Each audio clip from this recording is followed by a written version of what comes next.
Grab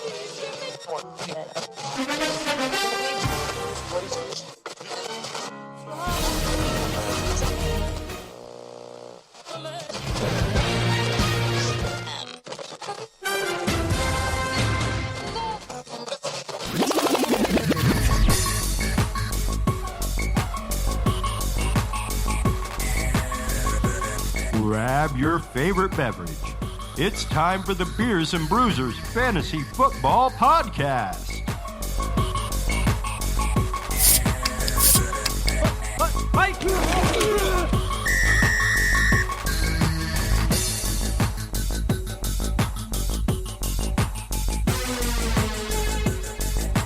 Fantasy freaks and geeks, what is up? It is week 15. This is part one of the Beers and Bruisers Fantasy Football Podcast. We have 7 AFC home games to get to, including the Thursday night game between my crappy New York Jets and quite possibly the best team in the league, the Baltimore Ravens. Looking at the Jets, Bilal Powell played really well last week, showed that he's a viable backup running back in this league. But he's got an illness. He's probably got what Le'Veon Bell had, and so it looks like Bell is going to be back, and he's going to be the guy getting all the touches at running back. So, but I'm not going to count on him as any more than a flex this week. The Ravens allow the third fewest receiving yards, the fewest receptions, and overall the 9th fewest fantasy points to running back. So I wouldn't be too excited about getting Le'Veon Bell back. Robbie Anderson, 3 touchdowns in the last 4 games, back-to-back games with double-digit targets, 100-plus yards, 7 catches per game in both of the last 2 games. He's become a lot more involved, and he's putting up big numbers. But the Ravens, they rank right outside the top 10 in fewest fantasy points allowed to wide receivers, and they're dead middle as far as explosive pass plays allowed. So we'll see if Anderson has just been taking advantage of great matchups, Miami last week, Cincinnati the week before that, in the last 2 games, or if it's really just, or if he's, they got something cooking between Robbie Anderson and Sam Darnold. Looking at the Ravens, the big story for the Ravens is the health of both Mark Andrews and Lamar Jackson. It is Wednesday night, and apparently they're both going to play in this game. Andrews left the game early with a knee injury. John Harbaugh said it's not serious, but we will see. For a team that utilizes their tight ends as much as the Ravens do, I'm sure they'll be just fine with Hayden Hurst and Nick Boyle, who both scored last week. If you're a Mark Andrews owner like myself in a non-PPR league, you have to go out and get one of these guys as a backup plan just in case Mark Andrews does not play on Thursday. The two of them have almost identical stats. Boyle has 5 more targets, 5 more receiving yards. They each have 2 touchdowns. They have 9% and 10% target shares. Really, the only difference between the two is their average depth of target, a.k.a. ADOT. Hurst sees about 1.5 yards more per target, air yards per target. So he's being targeted a little bit more down the field. He's definitely a little bit faster than Boyle is, but Boyle is still a great tight end, or not great, but he's a really good tight end too. I don't think you can go wrong with either of them if Mark Andrews misses. Moving on. Buffalo Bills at the Pittsburgh Steelers here. I think they said this is the first time the Bills are playing in a primetime game in a very long time. So I'm excited about this game. It should be a good one. Devin Singletary with a great game last week, 17 carries and 8 targets. He averaged over 5 yards per touch last week, so he should be good. The Steelers are pretty good against running backs, though, but I think Singletary showed he's kind of in must-play territory now if he continues to see these kind of touches. Frank Gore's definitely he's not eaten into Devin Singletary's touches anywhere near as much as he was in the beginning of the season, so that's definitely encouraging for Singletary owners out there. John Brown, 2 games in a row with exactly 3 catches and 26 yards. This week he didn't throw a touchdown pass, so he finally had a bad game. Josh Allen hurt the Bills' pass game last week, under 50% completion. He had under 150 pass yards, the fewest rush yards and fewest rushing attempts this year. Cole Beasley got lucky and scored the touchdown, but he only had 30 yards. So I think Devin Singletary is really the only guy you can count on the Bills right now against this Steelers defense that's pretty good. James Washington had been the more consistent Steelers wide receiver the majority of the season, or at least for the second half of the season. But last week was Deontay Johnson's game. He had a punt return touchdown to go with his 4 catches on 8 targets for 60 yards and a touchdown. He had a great game. Vance McDonald left the game early with a concussion. He only had the 1 target versus the best matchup in fantasy football, which is tight ends playing the Cardinals. So that was definitely discouraging. And this week he's got one of the toughest matchups for tight ends. Bills allow the 4th fewest fantasy points. So I don't really care if Vance McDonald is okay, and if he's active, I'm not playing him. I'm not starting really any Steelers versus the Bills. Maybe Jalen Samuels because of the upside that he has in PPR leagues. 8 to 10 targets is possible. You look at his Week 9 game against the Colts, 13 targets. Depending on what the game script is and depending on what the Bills do. Unfortunately, they're not bad, but they're not great against stopping the run. So there's a chance the Steelers may just try and drill the ball every play. Apparently, James Conner is going to be suiting up for this game, but you never know, especially with these Steelers, man.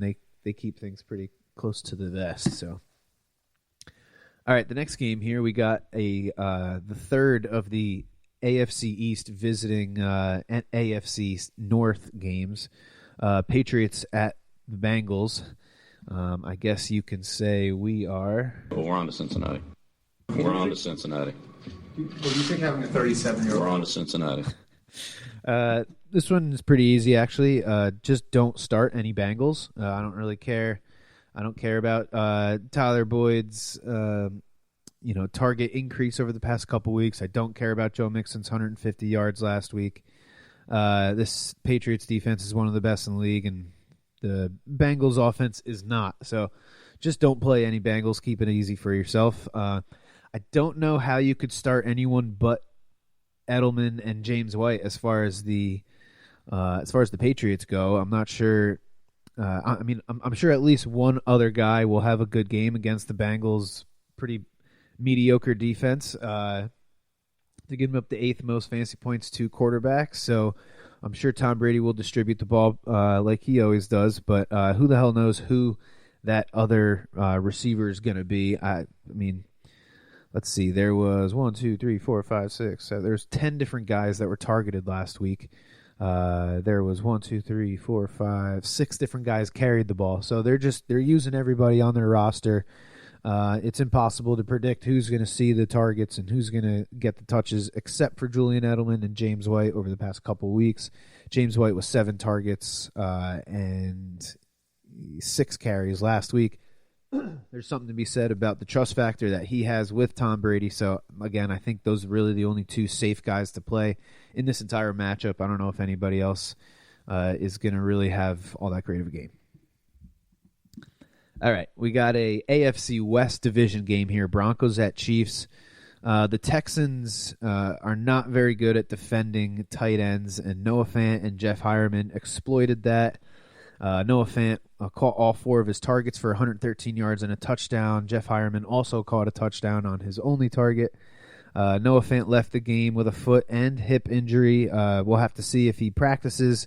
Rookies usually don't play if they don't practice, unless your name is Josh Jacobs. He's kind of special, though.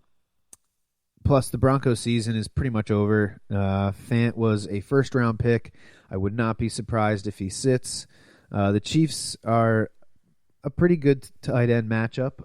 Let's see. The Chiefs give up the 7th most fantasy points to tight ends. So if Noah Fant does not play, then Jeff Hireman is one of many tight ends this week, actually, that have a pretty good matchup, and maybe he may be one of the cheaper FanDuel options. So there's that. I think Phillip Lindsay in this matchup is also a decent play. The Chiefs give up the 3rd most fantasy points to running backs. That's been something over the past 2 years now that they've just been beaten up by running backs. So Phillip Lindsay has seen a lot more of the running back touches over the past few weeks, especially with the new quarterbacks.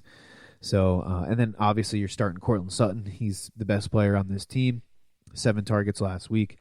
Don't really care about the quarterback change all that much. Cortland Sutton is the man there, so you're definitely going to play him. As far as the Chiefs go, when these two teams played in Denver in Week 7, the Denver defense held the Chiefs to just 80 total rush yards. And with all the injuries at running back, I wouldn't be surprised if we only saw a 12, 15 rush attempt game for the Chiefs. And with Darwin Thompson seeing half of the running back targets last week, I think you kind of have to sit McCoy, even if Damon Williams sits again, even if it's just Darwin and McCoy.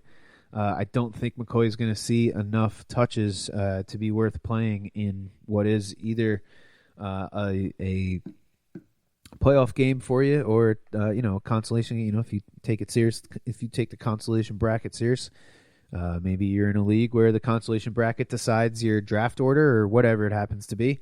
I don't know if you can really start any of the Chiefs running backs. This was the game that Patrick Mahomes dislocated his kneecap, which is just so gnarly. So I'm not really going to look too much into the lack of offense that the Chiefs put up in Denver when they played. But the Broncos defense was really good. They played really well against the Texans last week. But obviously you're still playing Mahomes and Kelsey and Hill. The question really is just Watkins and these running backs. With so much attention going to Kelsey and Hill, if you're feeling risky and you want to go out and throw Sammy Watkins in your lineup, in this offense, you can't really knock you for it, but I wouldn't do it. That's just me.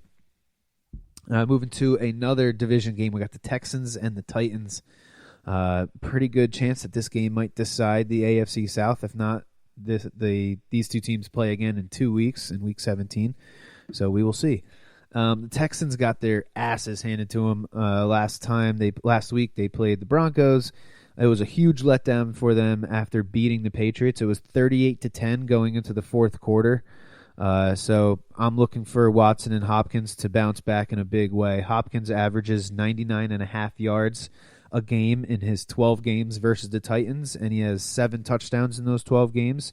So I'm sure he'll be fine. Watson has 10 total touchdowns in his 4 career games against the Titans. So these guys love playing Tennessee.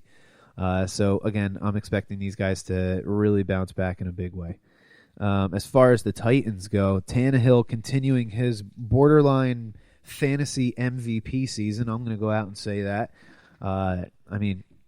For anybody that was, middling through the season with their quarterback, and then this guy came available, and he's been averaging, I don't know what it is, 20-something points a game. He's been absolutely fantastic. So Derrick Henry left the game with a hamstring injury last week, which sucks because he'll probably still play this week, but could be limited and or could tweak the hamstring and leave the game early at any time. Anytime that you have these hamstring injuries, especially for bigger guys, it's never a good thing. But just like Dalvin Cook, who we'll get to at the end of this episode, I don't know how you can get away from him, especially in this matchup. The Texans allowed the most receptions, the second most receiving yards, and the 9th most fantasy points to running back. So even on a limited basis, Henry is probably still a start. He's got 15 touchdowns this season. He pretty much gets all of the red zone touches on this team. That's what they do when they get down close to the goal line. It's Derrick Henry time. So I'm playing Derrick Henry in a non-PPR league, and I'm praying to God he doesn't play because he's killed me before in the playoffs. I'll just put it that way. Looking at A.J. Brown, he has emerged as another boom or bust wide receiver. He's had 3 games this year with 20 or more fantasy points, but he's also had 6 games this year with under 7 fantasy points. Had a 91-yard touchdown catch last week. So he's definitely a risk, but with Tannehill playing so well and the Texans' defense allowing the 6th most fantasy points to quarterbacks, A.J. Brown is not the worst play this week, with several wide receivers getting hurt this past week. If you're really in need of a wide receiver, I think you can pick up A.J. Brown and be all right. All right, we got the Jaguars and the Raiders. So with Minshew back as the starter, the Jaguars did not look good at all. They got beat up pretty good as well. DJ Shark led the team in targets, catches, and yards, but he rolled his ankle at the end of the game, and he might miss this game against the Raiders, which makes D.D. Westbrook pretty much a must start to me.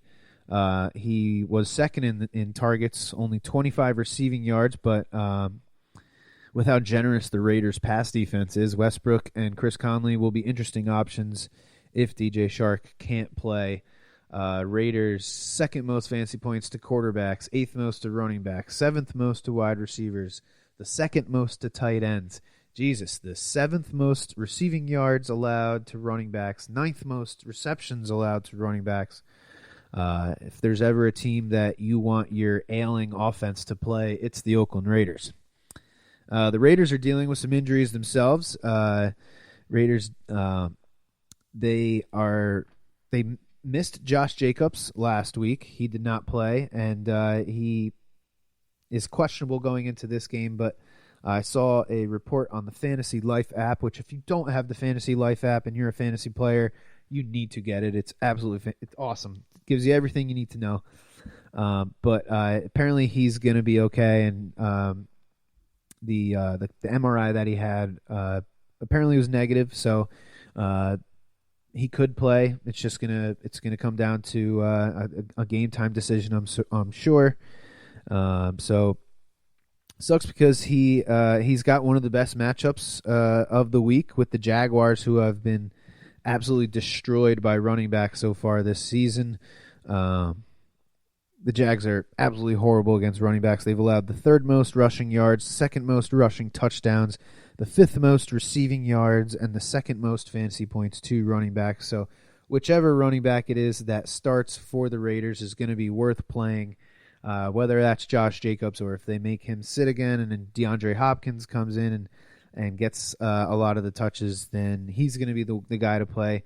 Now, the Raiders did sign Rod Smith on Tuesday, which can only mean bad things for Josh Jacobs, but like I said, this apparently the MRI was or the CAT scan or whatever the hell he had, it came back negative, so he may play. We just don't know. DeAndre Washington had 20 touches last week versus the Titans, so if he sees that kind of work again, he should be absolutely awesome because, like I said, the Jaguars' run defense is atrocious. The Raiders also lost Foster Moreau. He's going to miss the rest of the season, which will only increase Darren Waller's usage. Moreau was quietly having a pretty good season with 5 touchdowns. He was tied for 6th most among tight ends. The Raiders love their tight ends, kind of like the Ravens. Not anywhere near as much as the Ravens, because I don't think anybody has gotten them as much out of their tight ends as the Ravens have, but yeah, the Raiders definitely do as well. So, all right, moving on to the last game of the week. It's the only NFC team playing an AFC team at home this week. We got the Vikings at the Chargers. So, after a lot of concern about Dalvin Cook's shoulder, it was great seeing him get 20 touches, only 75 yards, but he did score. Alexander Mattison had his most touches of the season too, so hopefully it was just this game that we saw this even of a split in touches between the two. But Cook is so good, and you're playing him even if he only gets 12 to 15 touches, which I don't think will happen, but he's just got that breakaway speed. He's on a team that absolutely wants to run the ball down your throat, whoever they're playing. I'm not going to expect a big game from Dalvin Cook, however, though, because the Chargers have only allowed 3 100-yard rushers all season. But again, with Dalvin Cook's upside, the long TD at any time, he's used in the passing game. You can't get away from him. So I have Dalvin Cook in a non-PPR league that I'm in the playoffs, and I'm starting him whether he's, if he's active, I'm starting him. Stephon Diggs continues to be an extreme boom or bust wide receiver. Since his 3 straight 140-plus yard games, he's had 5 yards, 49 yards, then 121 yards, and then 25 yards, then 92 yards last week. So only 1 touchdown since week 6. This is the second toughest matchup for wide receivers. So I don't know what to tell you about Stephon Diggs. Plus, apparently, Adam Thielen looks like he's going to be ready to go for this week. So I think for Diggs, you play him, and either you win because he had a big game or you lose because he had a bad game. Unless you have other options, I don't know how you can get away from Diggs. He's somebody that can win you a week, but again, he could also lose you a week. So you just got to look at your other options and figure out what makes most sense for you. Looking at the Chargers here. So Austin Eckler had a ridiculous game last week, over 200 total yards with a touchdown. Melvin Gordon had a pretty good game too, but a lot of running backs have had good games against the Jaguars, as I outlined in our last game. This Vikings defense is much better versus the run. The Vikings allow the 9th fewest fantasy points to running backs, the 3rd fewest receptions, and the 4th fewest receiving yards to running backs. So I think you should try and get away from Charger running backs if you can. But with so many injuries, I can't blame you for flexing Austin Eckler, which I may have to do in one of my leagues this week. Hunter Henry kind of salvaged his day with a touchdown last week, but with only 4 catches and 50 yards over the last 2 games, he's kind of been a disappointment, especially in non-PPR leagues. And he's got another tough matchup here against the Vikings, 7th fewest fantasy points allowed to tight ends, but I'm still playing him because of his upside, because I don't think the Chargers will be able to run the ball, so they're going to have to throw it. I think Hunter Henry becomes the main red zone and goal line target and an option in the pass game for sure. The matchup to exploit for the Vikings, however, is the wide receivers. They've allowed 270 or more passing yards 5 times this year. 5 wide receivers have had between 75 and 100 yards, and 6 wide receivers have had over 100 yards. The Vikings rank right up in the middle in explosive plays allowed, so I'm not sure if you want to hitch the wagon to the boomer bust Mike Williams, but I think Keenan Allen should be okay. He's got 4 straight games now with double-digit fantasy points.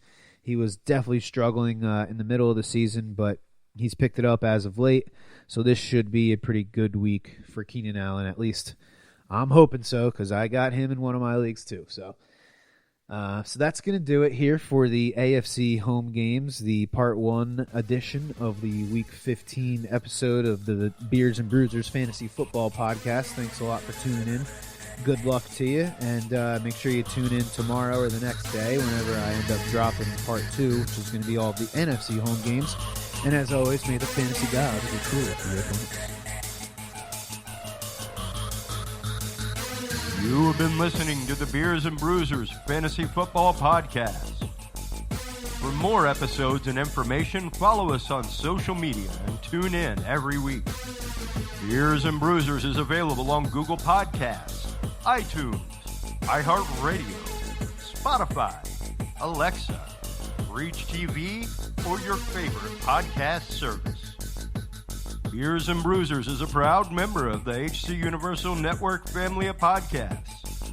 To find out more about this and other great shows on our network, visit us online at hcuniversalnetwork.com or download the free HC Universal Network app today. Fantasy football is fun, but gambling addiction destroys lives. If you or someone you love suffers from gambling addiction, please do not be afraid to seek help. The National Council on Problem Gaming operates a national problem gambling helpline network. Contact them today at 1-800-522-4700. Thank you for tuning in to the Beers and Bruisers Fantasy Football Podcast. Please remember to drink responsibly and always look for your man downfield.